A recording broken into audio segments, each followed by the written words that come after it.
नमस्कार, मैं हूं मेघा मित्तल। आप देख रहे हैं just India. Medifare international taken a step to keep you safe from corona virus. 6 घंटे की लंबी चर्चा के बाद सरकार के खिलाफ लाया गया कांग्रेस का अविश्वास प्रस्ताव धराशायी हो गया।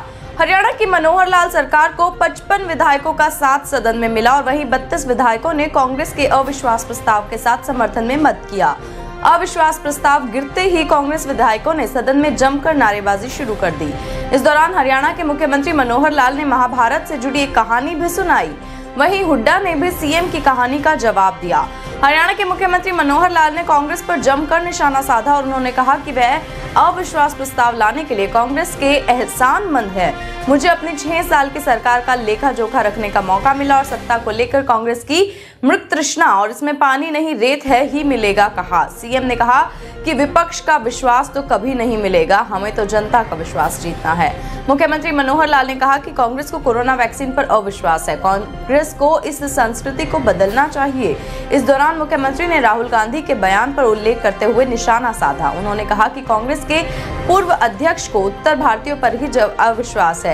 सीएम ने साथ ही कहा कि किसान आंदोलन से 2 महीने 3 दिन में उद्योगों को 11,500 करोड़ का नुकसान हुआ है। इसमें माल फंसना, आर्थिक नुकसान में अन्य कई तरह की हानियां शामिल हैं।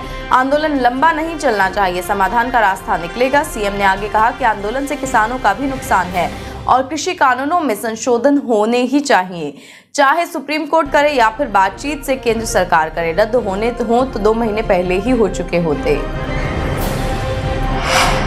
उपायुक्त कैप्टन मनोज कुमार ने महम के ड्राफ्ट डेवलपमेंट प्लान 2021 AD में जनप्रतिनिधियों के सुझाव को शामिल करके प्लान को आगामी कार्रवाई के लिए राज्य सरकार को भेजने के निर्देश दिए हैं।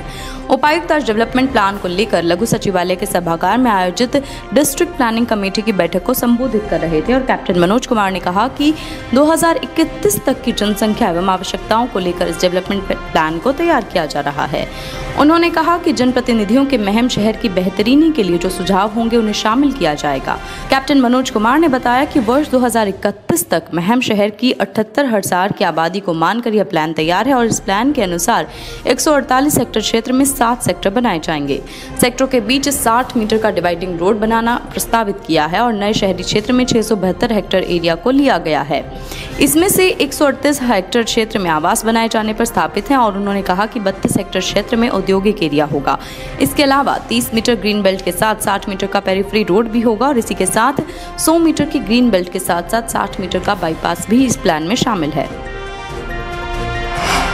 आज स्वर्गीय सेठ बिमल प्रसाद जैन के 90वें जन्म दिवस का आयोजन BP skill development centre Delhi bypass Rohtak पर किया गया। मुख्य अतिथि समाज सेवी एवं उद्योगपति राजेश जैन, MD LPS बोसाड़ और रोहतक के मेयर मनमोहन गोयल वहां पहुंचे और उन्होंने स्वर्गीय सेठ बिमल प्रसाद जैन की प्रतिमा पर फूल अर्पण किए। मीडिया प्रभारी राजीव जैन ने बताया कि स्वर्गीय सेठ बिमल प्रसाद जैन की जन्म तिथि के उपलक्ष्य में विशाल स्वास्थ्य जांच शिविर 14 मार्च 2021 को हरिओम सेवा दल आश्रम सेक्टर 4 में होगा, जिसमें मेदांता सुपर स्पेशलिटी गुड़गांव से विशेष डॉक्टरों द्वारा जांच की जाएगी और टेस्ट किए जाएंगे।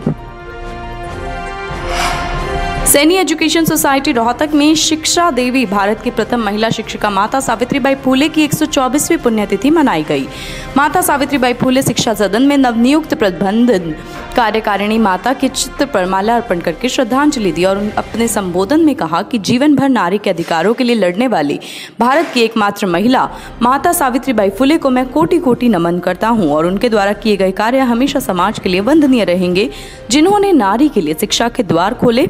बहन ऋतुराज सैनी ने भी अपने संबोधन में कहा कि माता के किए हुए कार्यों को भूला नहीं जा सकता और हम सब के लिए त्याग की मूर्ति है, जिन्होंने योगदान अपना दिया और समाज के लिए अनमोल काम किए।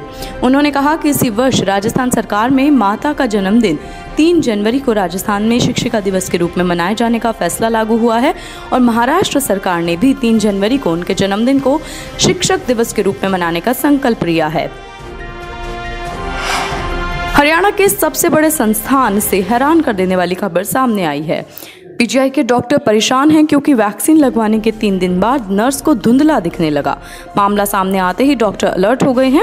Adverse event following immunization team investigation कर रही है। नर्स के टेस्ट करवाए जा रहे हैं और पता लगाने की कोशिश हो रही है कि नर्स की आंखों में किस कारण गड़बड़ी आई है। वैक्सीन का असर है कि कहीं कैटरेक्ट मोतियाबिंद तो नहीं है और आंखों की नसें पहले ही कमजोर तो नहीं थी। सभी तरह की जांच करके 3 दिन में सरकार प्रशासन को रिपोर्ट सौंपी जाएगी, लेकिन फिलहाल नर्स की आंखों की हालत ये है कि ऑपरेशन की नौबत आ सकती है। कहा जा रहा है कि वैक्सीनेशन पर यह सवाल नहीं है, लेकिन आंखों में गड़बड़ी किस कारण हुई है इसका पता लगाना जरूरी है। अगर ये किसी भी प्रकार का साइड इफेक्ट है तो मामला गंभीर है। दरअसल पीजीआईएमएस के एक वार्ड में नर्स ने फरवरी के महीने में कोविशील्ड वैक्सीन लगवाई थी और इसी नर्स की माने तो टीका लगवाने के बाद तीसरे दिन उसे अचानक धुंधला दिखने लगा। पहले ऐसा नहीं था, इसलिए नर्स मान रही है कि कहीं ये वैक्सीन की वजह से तो नहीं है और इसी के बाद वैक्सीनेशन से जुड़ी सभी डॉक्टर्स अलर्ट पर हैं और उनकी जांच के सामने आया है कि नर्स की आंखों की पीछे वाली नसें कमजोर हैं या उनमें सूजन आ गई है और ये सूजन क्यों आई है इसको लेकर डॉक्टर सख्ते में हैं। महेंद्रगढ़ के गांव डाढ़ोत के एक लापता युवक का 3 दिन बाद शव मिला है। परिजनों ने युवक की हत्या की चिंता जाहिर की है और पुलिस के चौकी इंचार्ज पर मिलीभगत का आरोप लगाया है। परिजनों का आरोप है कि 3 युवाओं ने युवक का कत्ल किया है, जिसके बाद शव को नहर में फेंक दिया गया और वहीं परिजनों ने माधोगढ़ चौकी प्रभारी पर भी अपराधियों का मिलीभगत होने का आरोप लगाया है।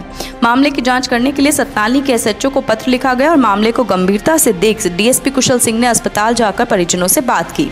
पुलिस ने परिजनों के बयान पर 3 युवाओं के खिलाफ हत्या का मामला दर्ज कर जांच शुरू कर दी है। जांच के अनुसार गांव डाढ़ोत का करीब 19 वर्षीय युवक सुनील कुमार 7 मार्च से अपने घर से लापता है। परिजनों ने सुनील की अनेक जगह और रिश्तेदारों में तलाश की मगर वह नहीं मिल सका, जिस पर हार कर परिजनों ने 8 मार्च को माधोगढ़ पुलिस चौकी में सुनील कुमार के लापता होने की सूचना दी। परिजनों का आरोप है कि पुलिस ने शिकायत देने के बाद भी माधोगढ़ चौकी प्रभारी ने उनकी बात को गंभीरता से नहीं लिया और वहीं बुधवार सुबह पुलिस को गांव झगड़ोली की नहर में किसी युवक के शव मिलने की सूचना मिली। सूचना मिलने के बाद पुलिस ने मौके पर पहुंचकर शव को अपने कब्जे में लिया और शव को कब्जे में लेने के बाद पुलिस ने मृतक युवक की शिनाख्त की तो मृतक की पहचान डाढ़ोत से 7 मार्च को लापता हुए युवक के रूप में हुई है। शव की शिनाख्त होने के बाद लापता सुनील के परिजनों ने अस्पताल पहुंचकर रोष प्रकट किया और परिजनों का आरोप था कि उनके पुत्र का बलाना डिगरोता और एक अन्य गांव के युवक ने अगवा कर उसकी हत्या की है। इस बारे में उन्होंने माधोगढ़ पुलिस चौकी में सूचना भी दी। दिनांक 8/3/2021 को चौकी माधोगढ़ थाना सतनाली में हरि किशन ने एक कंप्लेंट दी थी कि एक दिन पहले 7/3/21 को करीब शाम को 5 बजे उसका लड़का सुनील घर से बिना बताए कहीं चला गया है, भी उसकी तलाश कराई जाए, जिस पे चौकी माधोगढ़ इंचार्ज ने FIR 346 IPC की दर्ज कर दी थी और लड़के की तलाश शुरू कर दी थी। उसी लड़के सुनील की आज करीब 12 बजे, आज 10 को करीब दिन में 12 के बजे डेड बॉडी झगड़ोली नहर में मिली है, जिसको वहाँ 174 की कार्रवाई उसकी कर रहे हैं, पोस्टमार्टम करा रहे हैं। जो अब हरि किशन लड़के के बाप ने 3 लड़कों के खिलाफ अपनी स्टेटमेंट लिखवाई है कि उसको लड़के की हत्या करने वाले शक है उस बारे में। तो हमने 302 वगैरह की सेक्शन इसमें ऐड कर दी है, 346 IPC की जो FIR दर्ज की हुई है 8 की। तो अब इन्वेस्टिगेशन करेंगे, जो भी ठीक होगा इसमें कार्रवाई करें। Be Fast Fit, India's fastest growing fitness chain, now at Rohtak D Park. Just India के आज के बुलेटिन में बस इतना ही। देश और दुनिया की बाकी खबरों के लिए देखते रहिए जस्ट इंडिया। नमस्कार।